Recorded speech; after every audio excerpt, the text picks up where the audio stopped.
Welcome back to Wartime Cafe. You're still watching Free Palestine TV.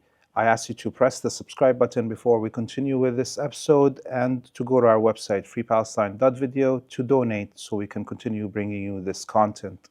We have with us back again Ali Jezzini, al-Mayadeen, a military analyst, and we're going to be discussing the fifth day of this war between Iran and the Zionist colony. Great to have you again, Ali. Thank you, and I'd like to welcome you at my home. Yes, we are in your home in South Lebanon, and it is 1 a.m. So we're actually entering the sixth day of the war. And we had some comments on YouTube, people asking us if we sleep, actually. And I can... 3 to 4 hours, I think, at these days, maybe, if we can sleep. Yes, and we're up here at 1 o'clock in the morning because Hadi Hotait, behind the camera, pulled us out of our beds to do this episode. So whatever tiredness we're at, it's not because of the Zionist war, it's because of Hadi Hotait.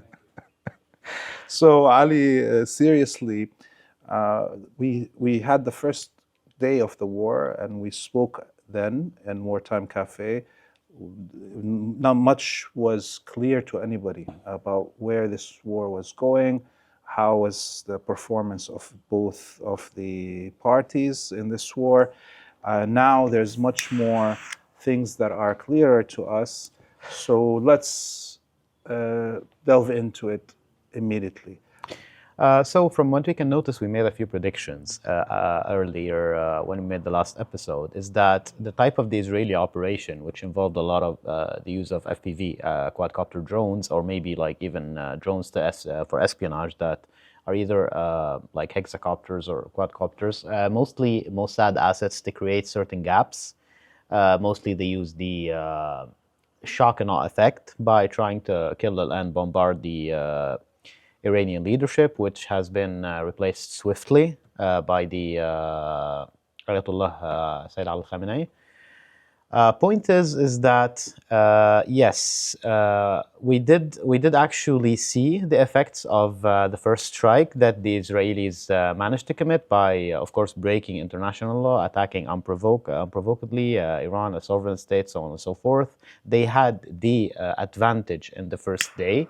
And what we see, like before we delve into the details of such situation, is that the Iranians' situation is changing from the perspective of the Israelis are intercepting less missiles, the Iranians are regaining the tempo. The Iranians also did manage to effectively rebuild the areas where they have been hit when they can.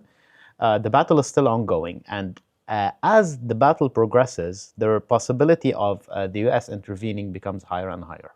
So we saw the Iranians, within hours of that first strike, managed to retaliate on the first night. That showed that clearly plans were set up in such scenario that there would be an attack on the Iranian government and military, that those commanders in the field have plans to respond while the changes were happening within the structures of the military and government to fill those gaps. The first day was a good response, but we saw, as you mentioned, a escalation of the sizes of missiles, the number of missiles in the waves. Now we're, I think, 18 waves of missiles since the first day. And just over the last night, not tonight, but the night before, and in the morning of yesterday, we saw the Iranians enter all these new missiles that haven't been seen before. Let's describe these missiles and what's the difference between them and the first waves that the Iranians used. Well, the first waves that have been used, I think the missiles were mostly missiles fired from Western Iran, which are like solid propellant missiles. The solid propellant doesn't need to be filled up. It can just be fired away, stored as it is. While the missiles that are being used now are mostly liquid fuel missiles, which include the older type, for example, Shihab 3, that has been seen today, which is mainly used to overwhelm the defense. It's not an accurate missile, but it will nevertheless get intercepted. We saw some sigil, which is a two-stage, meaning that there is like two boosters working. One separates and then the other continues to boost and then separates and then the warhead continues. It works on solid fuel. We see also Imad, which is the backbone of the operation thus far and the most numerous missile we ever see. It's a missile that it's not maneuverable, but it's at the same time, like it cannot evade air defenses as efficiently as more advanced missiles, but it's like the workhorse of the Iranian missile force. It's a cheap missile, liquid fuel, that you can manufacture a lot of it. It has been unveiled, if I remember correctly, either 2009 or 11. I'm tending to it's for the 11. So they made a lot of them.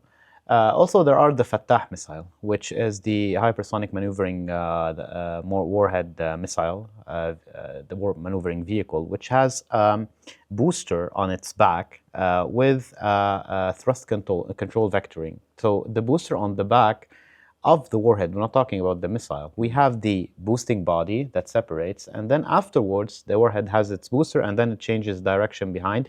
So it gives it not only the ability to maneuver using gravity, but also using boosting with the boost. So the speed makes it harder for the computers of the interceptors to actually calculate. Because it changes speed and direction constantly. Yes, in a more aggressive way than other missiles. As we saw previously, one of these missiles, the Israelis fired between like 14 to 18 interceptors.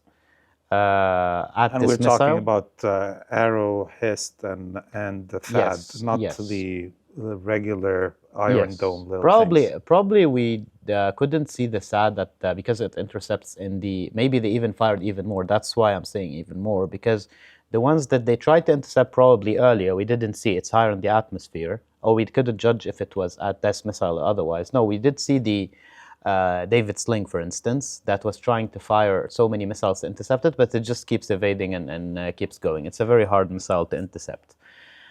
Point is, the depletion rate of the Israeli defenses is so high. Multiple, as we spoke earlier, and then it has been confirmed by multiple Western journals. Also, Israeli officials have spoken to the New York Times, WSJ, multiple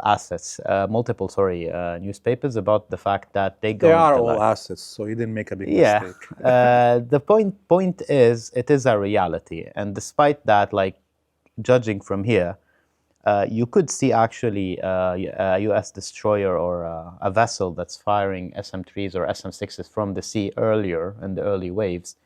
The burden of intercepting these missiles rely more on the US than the Israelis. But now, even these missiles become less. You know, even the US needs to refill their interceptors, which cost between 10 to 15 million. They're very expensive, and like for the SM-3, I think they make like 8 a month. The US, not the Israelis. So at this point, a change seems very necessary for the Israelis, because instead of 2 impacts like we saw today, if the Iranians later on fired, say, 10 missiles, they would have the effect of 100 missiles in the first wave, because the interception rate went from 80-90% with all the NATO's interceptors here. And plus the first waves were all those old missiles on purpose. So I read a report on ABC, Israeli official, told that the interception rate went from 90%, according to him, to 65%, which is a big improvement. So everything later on will be hitting, and it will hurt much more, even like on the psychological level and so on. Well, we have a breaking news. Apparently Netanyahu, according to Israeli media, is very angry with Gantz for threatening the Katz, one of those Zionist war criminals. Katz he's angry. Netanyahu is angry at Katz because he had threatened the life of Ayatollah Khamenei. So I know this is now we're diverting a little bit with this breaking news story. But we heard that death threat to the Ayatollah from the Emperor Trump, and we heard that from Katz, and of course that must have had a huge effect in the Shia population around the world. This threat to assassinate the Pope of Shiaism, basically, and clearly they must have heard from around the world that such a thing would lead to catastrophic responses across the world.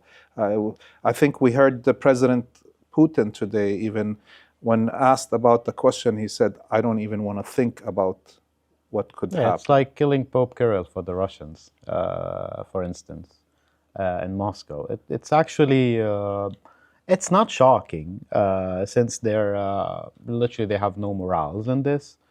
We couldn't expect anything and everything from the Israelis and the Americans. So, to put it this way, they attacked a sovereign country without a pretext. The IAEA was accomplice in this with their report that they did. Then Grossi later went on and said, like, no, we didn't have any evidence. Why didn't you speak before? Oh yeah, that's his interview today.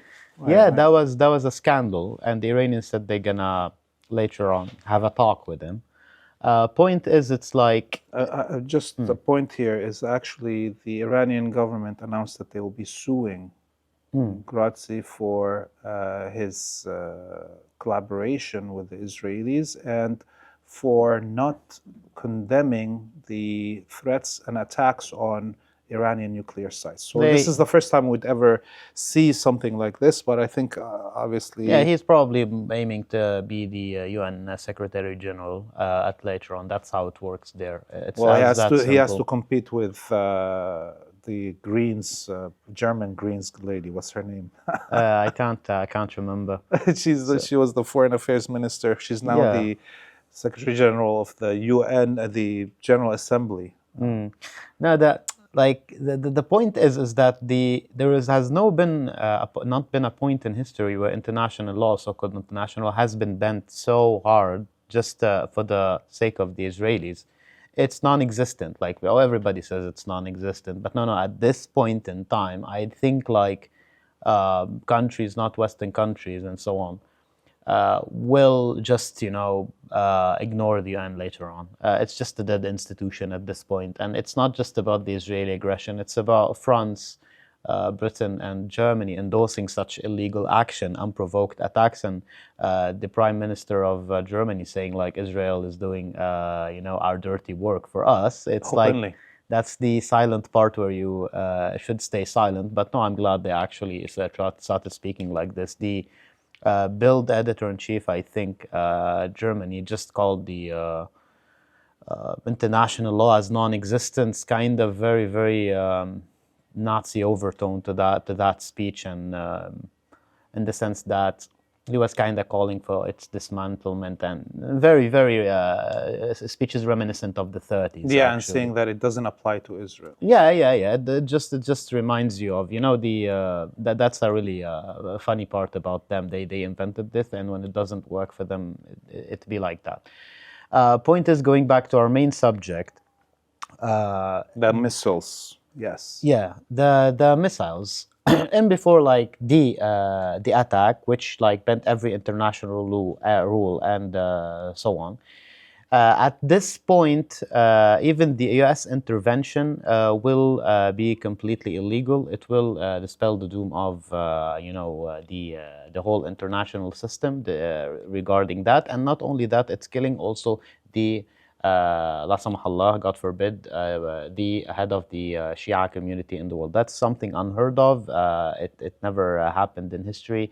But for the sake of this genocidal colonial entity, I don't take anything off the table. They are capable of doing anything. And about regarding Netanyahu's comment on this, I think it's more about tactics rather than the principle itself, because it's a thing that Trump needs to approve first. Regarding maybe they have certain plans in their head, like trying to lure the Iranians into a sense of security with talks and negotiations before, God forbid, they do such a thing. So that's why he was angry. I mean, he's more genocidal than that idiot. I am sure, obviously, Trump, when he said that threat, he did talk to Netanyahu. Clearly, in my mind, what we hear now, Netanyahu talk, complaining about cats is all for kind of try to pull back from what they said. They like what they want. Yeah, and I'm sure the call between Trump and Putin addressed these issues, and clearly the response specifically from the Shia community spread around the world would have been meant we are in a religious war. The Crusaders and the Crusaders have forced us into this religious war for the last 100 years.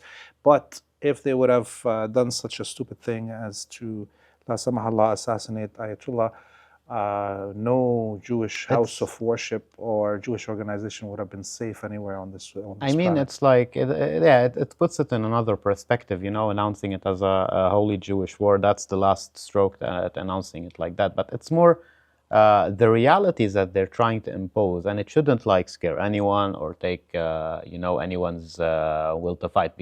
On the contrary, it should make us fight even harder until the end, because they want to dispel a grim reality on this region, a slavery reality where we all bow down for the sacred white man and his imperial colony here for the next 100 years. They don't just oppose, the nuclear program of Iran. They assassinated scientists. You should never achieve scientific progress. They assassinated scientists that do work in AI, do work in stem cells, and so on and so forth. You should always take the science from the white man's bottom, So this is a certain reality where everyone should bow down. And Iran and the axis of resistance is the last ditch in preventing this very, very grim reality from happening to this region. So this speech should be a motivation for us, for the Iranians, and for all the whole people who actually do love life and do have their dignity and do enjoy it, to fight to the end. Because a man living in such a situation is not a man. He's a mere, breathing being. I just say it, a bag of flesh. That's what you are. Yeah. So that's the thing. It's just so evil if you put it all together. You put the puzzles and then you assemble the picture. It's just evil. You see, I don't like to put good and evil in my military analysis here. But it's just, there is no other way to put it, the whole evil plot. So there's still that threat of attacks on Iran's nuclear sites. And there has been multiple attempts at attacking these nuclear sites. We heard from the Iranian officials that they moved most of their nuclear materials into safe locations. This is why we haven't seen any nuclear leaks happening up until now, alhamdulillah. But let's presume the worst. And the Israelis are so crazy that they would attack the Bushehr nuclear reactor that has also Russian scientists in it and so forth, and it's right on the Persian Gulf. What would be the reaction of Iran? At this point, I think they would take serious actions regarding the NPT and going full nuclear at this point, despite the fact that they continuously announced that they aren't, and this has been proven by multiple international agencies. Point is, it's not gonna dispel doom on the Iranian territory. It's just, Gulf countries use desalination process in the Gulf region, and making the Gulf waters radioactive would just, make it a whole inhabitable zone in that area. At this point, I don't think the Russians are the least concerns of Netanyahu if he dares to commit such a thing. But the point is that the facilities that he's been attacking, like he attacked the Iraq reactor today. It's a reactor. It's not like a, what you call it, a processing unit. Doesn't create enriched uranium. It works on enriched uranium. And maybe there is a research facility there. They actually tried to, since the reactor is deep in Iran, they tried to paint it as like our planes came here and bombed it. Partially true, but mostly false, because the photos that the Israelis did publish, the Israeli occupation army did publish, did indicate that they had some cameras on the ground put by agents, and they had like a quadcopter drone filming it with a thermal camera, and then the projectile that actually came and hit the reactor is in no way big bomb like a JDAM, that's launched from short distance. It's a cruise missile. It is a cruise missile coming. Delilah, cruise missile, 350 kilometers. They might even have added the range. So to actually dispel even more the rumors of air superiority over all Iran, I think it's just a thing to convince Trump to go in fully. You're not going to lose any planes, just go in, and he's going to lose planes, and the war will escalate. So you'd get the US, to just do the job for the Israelis, because they will be unable in a few days, probably due to the lack of precision, long-range precision munition, because they manufacture these munitions and not the Americans. The Delilah, the Golden Horizon, the Rampage, the Rocks, so on. Point is, also the Delilah might have been launched by the RA-01 stealth drone with hatch. The Israeli settlers actually photographed it for the first time, took a video clip the other day, it coming back from a mission, and thinking it was an Iranian drone. It looks like the B-2, but it's much bigger, which has like an internal bay and capable of launching long-range missiles. It's a stealth drone, so even if they lose, it's not a big deal. But they're not sending, their planes constantly roaming over Tehran. I was like, no. They created some gaps in the beginning of the day with their sudden attack using mostly FPVs operated by Mossad operatives. The Iranians are doing a great job in catching hundreds at this point of these agents, with hundreds, if not thousands, of different types of munitions and ATGMs. Before we go into the air superiority issue and who has control of airspaces, the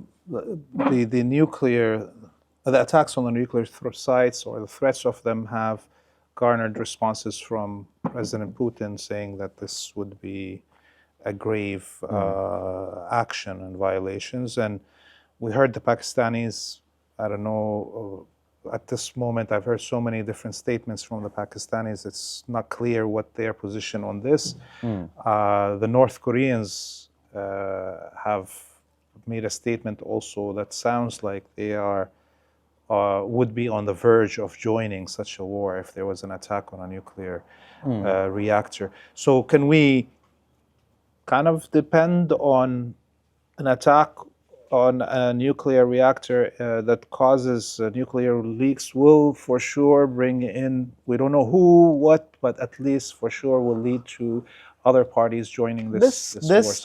This is still I think a far situation. So they are trying to, the point is, it's not of having a reactor.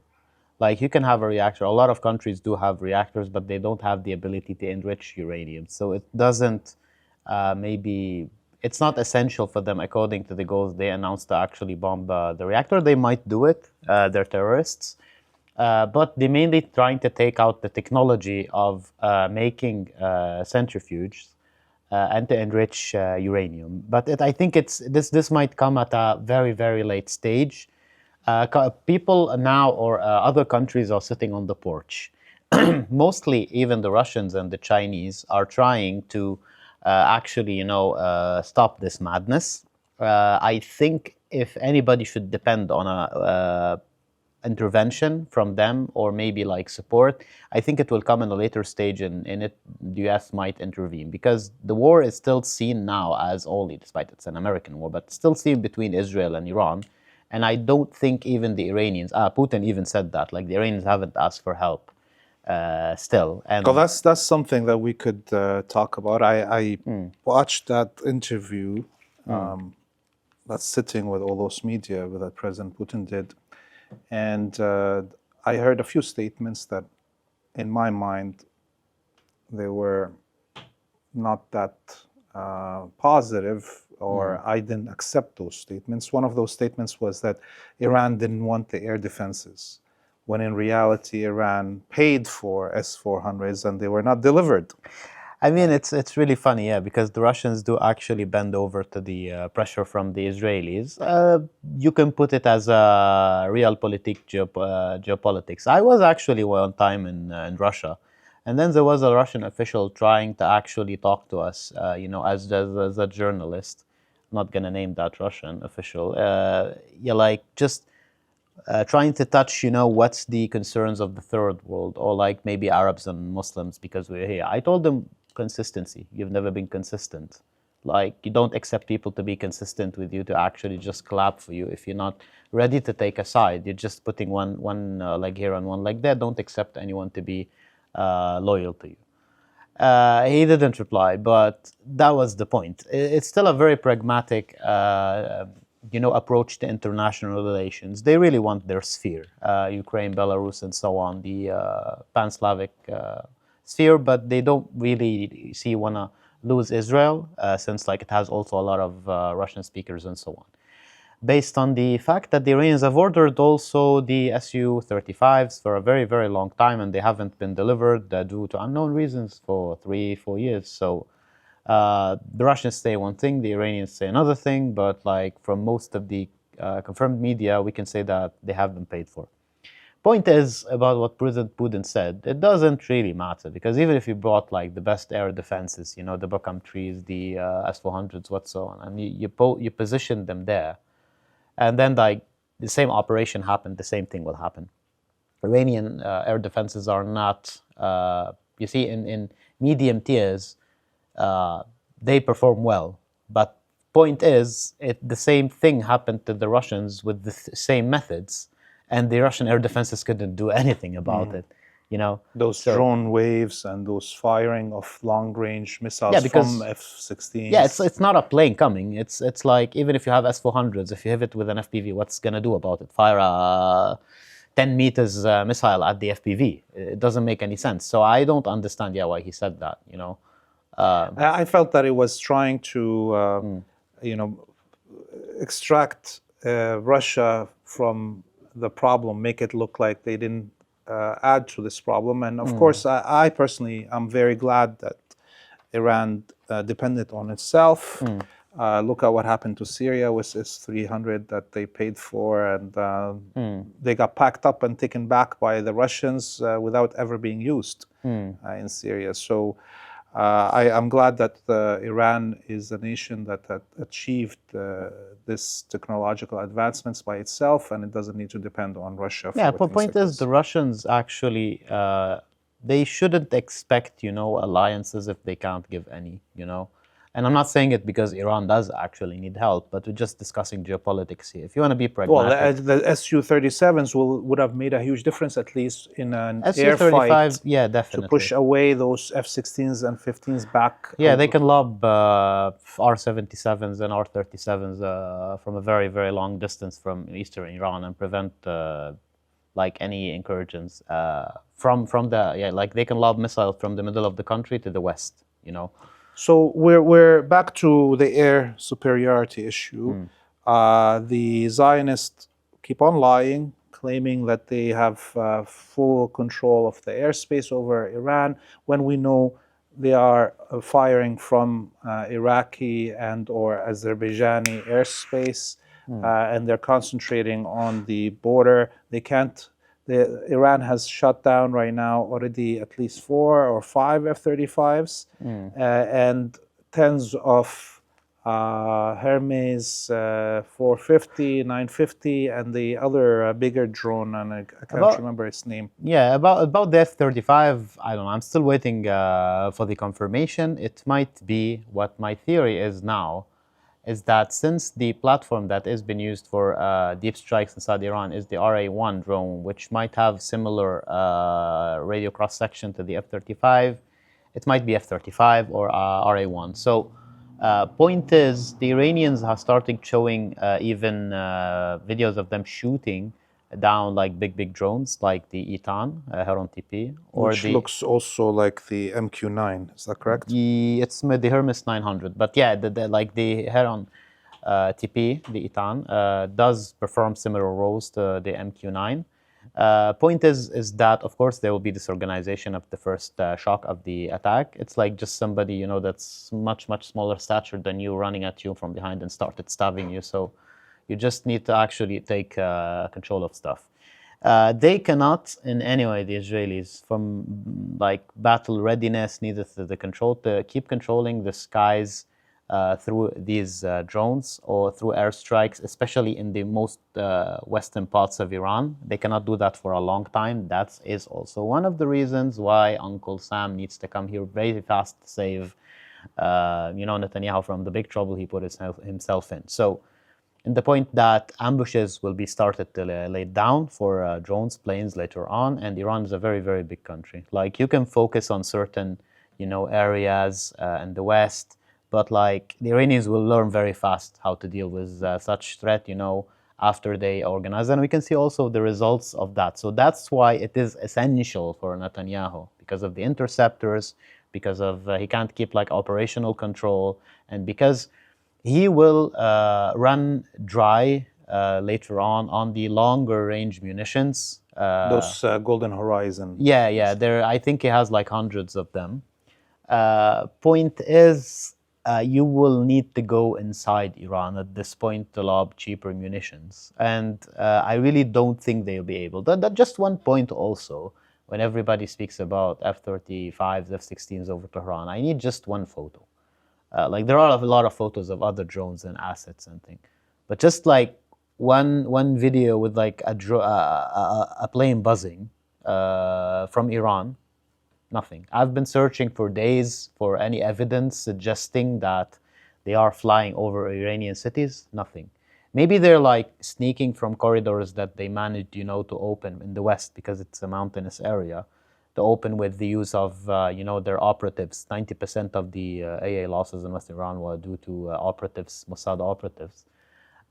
Maybe they're sneaking in there, getting up a little bit and firing, and then just running away. But not like to the depth of the countries, not over population areas, not over like military bases. It's very restricted scenario at the moment. I am yet to see evidence for what they claim. So in my mind, it's impossible that the Israelis are conducting this war, air raids, bombardment of Iran by themselves. Not only about the air fueling, just the numbers of raids are much larger than the number of jets that the Israelis can operate at the same time.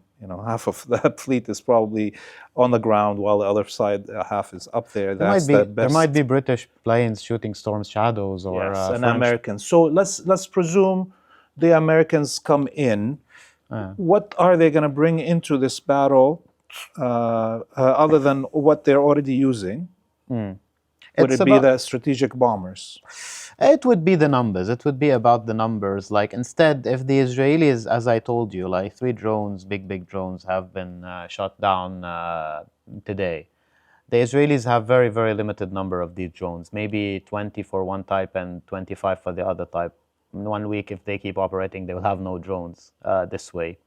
1 week, even less. They won't like go full to the end. So the point is, the Americans lost about 23 MQ-9s in Yemen. They can bring a lot of these, for instance. They can bring a lot of planes as well, but I really don't think they have... if you calculate the wing power that they bring, it's about equal size to the Israeli Air Force that's actually conducting the strikes now. Point is, yesterday they evacuated the bases from al-Adid. I think their plan... So that satellite picture has been confirmed that the... Yes. Okay. Point is, I think, based on other satellite images, confirmed that they have moved them to Sultan's, I can't remember his name, base near to Riyadh. Yeah. And they're waiting for the arrival of Ford and the other one, I think, is Nimitz. Yeah, Nimitz. The 2 aircraft carriers, which host the F-18s.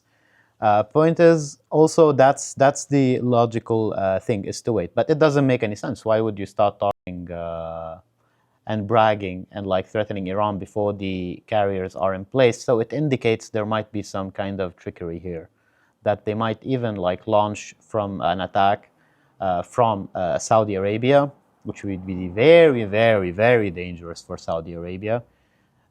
Try to minimize the effect of Iranian missiles, because at the same time the missiles that can bomb and shell the American bases in Bahrain and Qatar and so on are much, much, much more numerous than the missiles that are destined to be fired at Israel. Because of how close they are in Yes, comparison. yes. Also because they're much cheaper to produce, they're more numerous, and because also the Iranians have been mainly preparing to fight the US and not the Israelis in the upcoming war that they have been anticipating. So the thing is, maybe the Americans will try to launch a surprise attack from further bases, and God forbid, if they manage like to actually, degrade the Iranian firepower in the south, they will go back. If they're not successful, they will not even try to go back to al-Aqsa and Qatar. What the Iranians can do here is not aim at the military targets, just fulfill their promise and no oil for anyone. That's really how you hurt the Americans. Because if you try sometimes to go toe-to-toe with that treacherous enemy that doesn't like respect the rules of war, or like does aggression like this and talk about diplomacy and so on, and then he attacks without warning or a declaration of war, you need to take certain measures for deterrence to deter them from doing so and to hurt them if they try. So you need to go for counter-value targets, not counter-force targets. So they might bring some mind to like Trump, but like there are people even telling in leaks that Trump is trying to coordinate his strikes before, I think it's Seymour Hersh. Yeah, he published an article saying that there might be a strike, at the weekend, because Trump wants to finish all of this before the Wall Street all opens at Monday. It's just it doesn't make sense, obviously, Yeah. but there's too many leaks, and it seems like it's all part of the psychological warfare Trump and confusion. thinks of Wall Street and then thinks of war. That's why also a factor, like why you want to bring the oil prices to 200 per barrel, why you want to bring inflation and recession to the US. See, if he really wants that, the Iranians should give him that. Yeah. So let's look at the Iranian performance in the airspace of occupied Palestine. How do you see it developing over the last 4 or 5 days? Over the last days, I think what is happening is that the Iranians are still firing, despite all the claims that the Tells have been destroyed and so on. The Tells are the trailer erector launchers. Have been firing. The targets that they hit today, for example, near the Soroka Hospital in Bir Sabah, is actually one of the biggest C4I command centers, intelligence bases in occupied Palestine. There was an article that was removed from Jerusalem Post in 30 March 2025. Sorry, 2024. No, it's 2025. That says that actually they want to move everything there, from Tel Aviv and Gush Dan. That was the main target. The hit was probably seen as geolocated, as accurate as possibly could be. The diamond stocks have been hit. The ones that sell blood diamonds from Africa, taken. And everybody should know that 90% of diamonds are cut in the Zionist colony, and the blood diamonds and stock exchange in Amsterdam for diamonds is dominated by Israelis, and they're all being stolen from, as you said, the blood diamonds from the Congo and other places that have been colonized. Yeah. So point is, the targets do actually hurt. They are trying to make them, starting, it's still a counter-force campaign, but with some counter value campaigns. The value you're talking about is in Bir Sabah, the the Israelis wanted to claim that it was an attack on that hospital, although it's a military hospital run by a colonel or something. And but the target was Unit C41. No, it's not C41. It's like this is an acronym. C4I. It's Command and Intelligence. Yeah. Okay, C4I. Thank you very much. This is why we have with us a military analyst.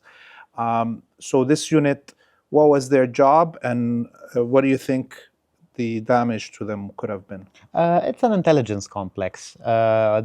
It's very hard to actually anticipate. It's basically for the. I think the Iranians said they're responsible for electronic warfare. Possibly. They might have been like a unit of electronic espionage that deals with electromagnetic spectrum analyzation.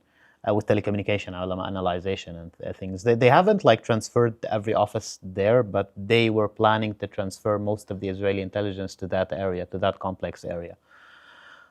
Point is about the strikes. They still claim nobody died there. Yeah, they will claim that nobody died. There is a lot of incidences where they still claim nothing was hit, and then later on, like even in the 91, they claim like the Iraqi missiles caused no damage, and then like the photos and the 80 dead did surface later on. The point is like the Israelis are so scared at the moment that they did prevent the Israelis from going out. Like there is a committee that they formed that even if you are an Israeli holding double citizenship, you are a hostage now. You need to apply, and then we will study it and see if you can leave or no. Foreign citizens can leave, but no, you are with us now. He's going to Hannibal the whole colony now. Hannibal directed the whole colony. So I think it is to prevent the collapse, gradual collapse. Like if you see, the scene. Okay, Ben Gurion Airport opens, 200, 300,000 want to leave. It will create a mass panic effect and repercussion if the war keeps dragging on. So obviously, all the elite of the Zionist colony that have money are buying these tickets on private yachts to Cyprus, so only their poor are now going to be Hannibal. Yeah, and even like middle class, but that's the point. Like a middle class programmer in Tel Aviv would probably, if he leaves, and drags on for 2-3 months, he's gonna find some job in London or something, and he's never gonna come back. So they were really scared of it, since it's the first time that like this golden holy cow of the Zionist entity is hit that hard. And regarding the actual rate of missiles, I think the Iranians are fighting the Israelis with an eye on the Americans. That's why they're going for a very long war, probably. And that's why they are economizing, the use of missiles. Because 30 missiles, 40 or maybe 50 daily, the things that we're seeing, on a scale of, of a month or two, are going to be devastating, rather than, say, you fire a lot of missiles in a few days. Because what's the war support in the Israeli occupation is currently at 75% according to polls. What breaks that, since he closed the airspace for leaving, it's not a sudden, very violent strike. It's the continuous strikes that does break that trust or that linkage between the settler and his government, that you're telling us, we destroyed 10 trillion guerrillian, tells and destroyed the whole arsenal, but they're still firing at us. What are you doing? What did you do, you idiot, That's because the social contract in colonial states, the social contract between the colonial state and the colonist, is the guarantee that the colonist can kill, rape, and pillage the lands of the indigenous people without retribution. And once that privilege is taken away, the whole social contract collapses. The Browns can do to us what we do to them. It's unbelievable. What is this? The world is so cruel. Like the brother, you destroyed 28 hospitals in Gaza and 2 in Tehran, And how many clinics in Lebanon? And how many hospitals were targeted in Lebanon? 250 military personnel have been killed in the last war. Nobody said anything about this. Medical personnel in Lebanon, yes. It's and right now we know according to the Zionists, they're claiming 20 somewhat dead colonists. and a few hundred injured. Even that number, if they're releasing it for sympathy, obviously it's doesn't. Also, another statistic. I read something along the lines of 5,000 settler homes are uninhabitable now in Beni Brak. 5,000. And somebody, no, it's not 5,000 homes, sorry. 5,000 people are without homes. And somebody was saying that the 1% of Israeli population are without homes now due to one missile. Nah. You know, so it puts it in perspective if like they just keep going with this nonstop until they break the will, because that's exactly what happened in 2006. What actually stopped the war wasn't as much as like our ability to wreak havoc in the same way they did to us, but it's the fact that they were unsuccessful in stopping the missiles being launched, and they were unsuccessful in entering Lebanon. So it seemed like it's a curve that's not willing to bend down for them, and that's why they lost hope, and they lost the will to fight when their plans didn't work, their magic intelligence plans didn't work. So because they are obsessed, you know, of that superiority complex that we can calculate everything, we're smarter than everyone. And if that doesn't work, they just go full depression. So the Iranian government is allowing everybody to film. The Iranian media is filming and showing us these attacks. You mentioned how nobody has yet to see one actual fighter jet flying over any Iranian cities. At the same time, we have the Zionists banning everybody, arresting journalists that were filming in Haifa, confiscating their equipment. Now we all are watching this one stationary camera that's manned by an Israeli soldier over the skyline in Tel Aviv, and he keeps on tilting it away from any attacks that happen in Tel Aviv. Those big attacks that we mentioned right now are, again, in big cities like Tel Aviv or Beersheba, but there are some Palestinians today, may God protect them. They actually did film the attack on... actually, most of the videos were filmed by Palestinians in Tel Aviv. May God protect them. They're doing a great job. And there's a lot of them getting arrested because of this, but they're still doing that. But at least half of the targets that Iran is hitting, especially military, are outside these big cities. Yeah, because they're hitting, you know, Mossad headquarters in cities. They did hit try to hit a building adjacent to the, you know, Israeli Ministry of War, and they did actually were firing directly at a battery of air defenses that they put inside the middle of Tel Aviv. You know, so that's why I'm saying it's still a counterforce, even if settlers die, but it's still a counterforce. But if that damage that we're seeing in these big cities, what is the damage in the smaller towns, and especially the areas that we see in the Golan Heights and the Galilee that are actually being pounded? Multiple hits, for example, and Naqab is quasi-uninhabited, you know. Multiple hits have been scored there. You can see the blip, but it's a military zone. You can't take any photos from there. So it's still, and like, it's unbelievable.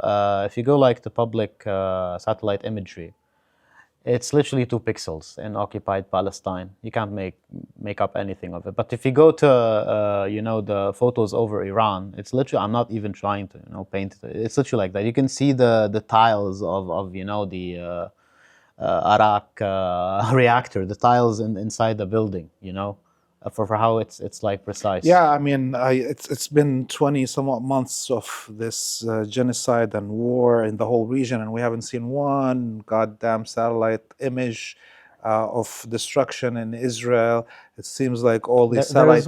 There is one about the. Yeah, I exaggerated. There was one. Okay. No, but like, because it's so big, that's what I'm saying. The image was so unclear. What's the name of that center, that scientific center that they hit?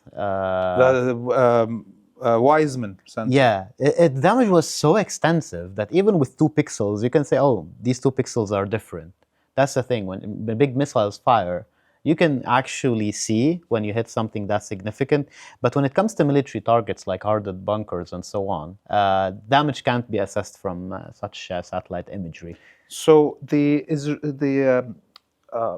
military analysts, your crew basically, Ali, they say that Israel has around 15 days of interceptor missiles stockpile. We're already 1/3 away in this 15 days. On the other side, the analysts tell us that Iran can continue firing these missiles for a minimum of 15 months. That is best case scenario for the Israelis, because we started seeing gaps even with fewer launches. You are seeing 60% interception rate, not with 200 missiles, but with 30 missiles waves. Point is, they're really, really having trouble. Plus, there are a lot of Iranian sites in western Iran that haven't been utilized yet because of the shock and awe, for example, attack. And the Israelis do admit that as well. Like, the missiles are still intact. It's always there in the bases. But you need to actually start shooting down drones, and it's being done now at the moment and during this time. So you can actually start operating more freely and firing from some of the bases. Some of them are operational. Some of them are not destroyed by any mean. Satellite imagery don't say that. But the entrance is blocked, for instance. Like some of the holes where you can fire the missiles, you just need a bulldozer, you need to bulldoze it, and it's all fine. But since there are like Israeli drones circling and like some of the western areas, you need to like start shooting them down. They already took down 3, so within time, there is the sleeping arsenal of Iran will start to activate much, much more fast, you know. And the Israelis can't keep their sortie rates for a longer period of time, because they can keep sending drones. For what they do, for instance, they can send drones and not risk losing them, even if they lost it. They're not losing a pilot and so on. But if they needed like a heavy target, for instance, the drone, they sent it a little bit inside Iran, you know, 100 kilometers or so on. If the air defenses shoot it, they shoot it. If not, like, it starts doing its job. But while there are planes over Iraq waiting, if the drone spots something and it can't take it out, they fire from Iraq. So if the Iranians manage to, you know, continue with the rate they're doing, I give it like 5-6 days. They will not send drones. Not like even less. 3-4 days, they will not be able to send drones to Western Iran. Also, time is ticking, and the Iranians will be able even to increase the numbers and to utilize their sleeping, you know, let's call it sleeping arsenal. There have been some movement, like that's just military tactics. There have been some movement more to the east, you know, of some munitions to prevent the Israeli drones. And until you fix the problem with the Mossad operatives, also the effects of the Mossad operations have decreased significantly. They are still there. They're still, even today, they arrested a lot of Mossad operatives. We saw tens of factories and warehouses that these agents have been using, that the Iranian government. If you're an Iranian commander, it's probably to you to try to re-establish, you know, that closed net kind of situation, to take out all the Mossad assets before you take out your arsenal, your dormant arsenal, from its safe place, you know. Because a small quadcopter can destroy a missile launcher, like a very heavy missile. So it's kind of all these elements mixed together. When you are put in a difficult situation due to a sudden and illegal attack, you need to take some precautions. The Iranians are still firing liquid fuel missiles, the longer ranges missile, but it will start to change gradually. You need to have sometimes priorities when you take hits. What do you need to do? What you don't need to do? Like, if I can fire, you see, they don't care about media, you know. So I can fire like 100 missiles, but if I might use the launches, okay, like I can keep going like with 30 missiles until I start, you know, just filling the gaps and like waning the Israelis, and then I can just regain it instead of you know, just sacrificing my stuff for nothing. It's just a natural military procedure. So to just explain to people what might be the causes, and also you have another arsenal that you can fire, but you still also have an eye on the US. You might need to hit some air bases that are far from the US. You might need to hit, you know, airports in Saudi Arabia. That would be devastating for Saudi Arabia and Emirat and so on. So let's like this is mostly the whole situation about the missile numbers, but still, as we repeat, 60%, the interception rate went down to 65%. and it's going to go down even more in the next 2 days. Let's end it on something very close to home here.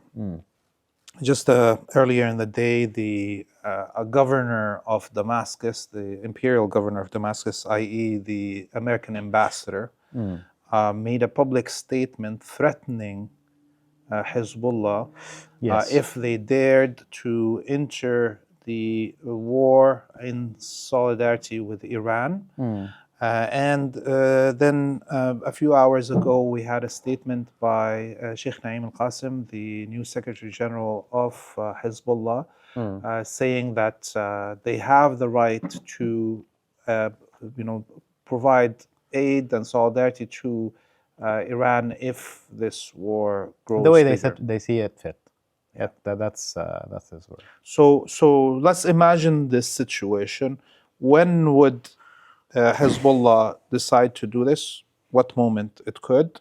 And what does Iran have to do to lay down on the ground to make any intervention by Hezbollah even more successful? Well, let's start by describing the whole situation. Of course, Hezbollah is still in a reconstruction phase after the last war. Multiple reports indicate that a lot of the problems that were recurrent in the last war have been fixed. But the main issue here is not the results of the last war itself, but the fall of the Syrian government, the former Syrian government. So it's kind of half isolated here. So if you need to analyze the situation, the Iranians do think of Hezbollah as one of the greatest allies here. So they are very cautious about what it can do and what it can provide. It's a mental calculation between what you can gain and what you might lose. So if Hezbollah in the future might intervene in the battle, need to ask what it can add to it. If the conditions, like the situation is so complex, I can't give you a quite scenario. But if the conditions are met where an intervention to protect the Islamic Republic of Iran seems to be necessary, and it's with positive results, yes, I think there will be some action going on from here in Lebanon. Let's say if Iran destroys the fortresses, the Israeli fortresses on the border with Lebanon, Hezbollah doesn't need to enter with missiles; it can enter on foot. Tactically, it's more about if they might reach a certain situation where they can hinder or occupy the Israeli Air Force significantly, and where most of Israeli air defenses are depleted. So yes, that would be a much more realistic scenario, because it's not just about the fortresses, it's about which do actually contribute to the situation here, but it's mostly about the Israeli Air Force and the how effective its stocks, like Hezbollah missile stocks, can be in such scenarios after the depletion. Like, there are a lot of Iranian missiles that have similar warheads, but to Hezbollah's missiles, the only thing is Hezbollah missiles are 20% the size of these missiles, because they need to travel 200 kilometers, not 2,000 kilometers. So the destructive effects of these missiles are quite similar, but with it's much easier to do it from here in Lebanon. And that was also part of the last battle. Why did they go to Iran? It's just a domino effect. A war in Lebanon, exhaust Hezbollah, then take down the Syrian government, and then you go to Iran. But the thing is, geopolitically speaking, geostrategically speaking, yes, Hezbollah was the first line of defense of the resistance in Iran, of the anti-imperialist Islamic State in Iran. And the point is, the loss of Syria did transform its role mainly from the first line of defense of the resistance axis, with the administrative role also on multiple fronts of the resistance axis, to more of a, let's say, national protector of Lebanon, I tell you again, it's not because of the results of the war, but rather the loss of the ally and the backbone in Syria. So the Iranians do know this reality and do take it into consideration. But at the moment, if the Iranians and the Hezbollah leadership see it as positive and advantageous with high prospects of victory or achieving something, I don't think they will hesitate.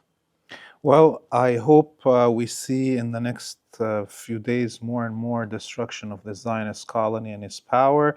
And I hope that we will be seeing a Palestine liberated soon. Inshallah. Ali Jezzini, thank you for hosting us in your home. Thank you for hosting us. It's now 2 o'clock in the morning. Hadi, you're look what you did to us. But I hope the audience enjoyed this. I enjoyed this conversation very much. You're still watching Wartime Cafe on Free Palestine TV. Go to our website, freepalestine.video, to donate so we can continue bringing you this content, and press the subscribe button on whatever social media platform you're watching this on. I'm Laith Marouf, and I bid you all Free Palestine.